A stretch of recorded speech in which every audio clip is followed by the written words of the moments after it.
तो हेलो दोस्तों, आप सब कैसे हैं। दोस्तों, आप सबके बीच में मैं फिर से आ चुका हूँ बहुत ही ज़बरदस्त सैड सॉन्ग लेकर।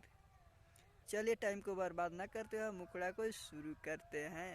दिल नहीं देहब कौनो लड़की के अब रे, दिल नहीं देहब कौनो लड़की के अब रे, लियो हो दिन छोड़ी जाई जब रे, दिल नहीं देहब कौनो लड़की के अब रे, दिल नहीं देहब कौनो लड़की के अब रे। इसके बाद फर्स्ट अंतरा है, तो चलिए सुनाते हैं। करे खातिर प्यार तो करेली सब वादा, कलरफुल जिंदगी बनाई जाई सादा, करेली सब प्यार तो करे खातिर वादा, कलरफुल जिंदगी बनाई जाई साजा, प्यार सब धोई दिल लगाई के डबरे, दिल नहीं देहब कौनो लड़की के अब रे। इसके बाद लास्ट अंतरा है, तो चलिए सुनाते हैं।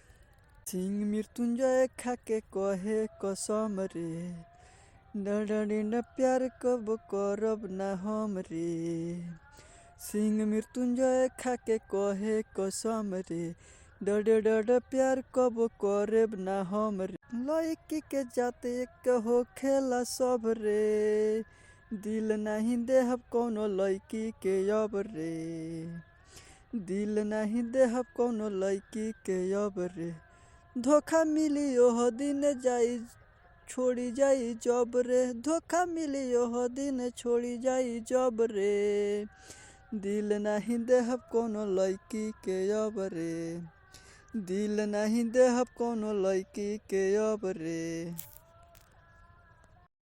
दोस्तों, अगर वीडियो आपको अच्छा लगा हो तो वीडियो को ज़्यादा से ज़्यादा शेयर कीजिएगा। हमारे चैनल पर नए हो तो चैनल को सब्सक्राइब जरूर कीजिएगा।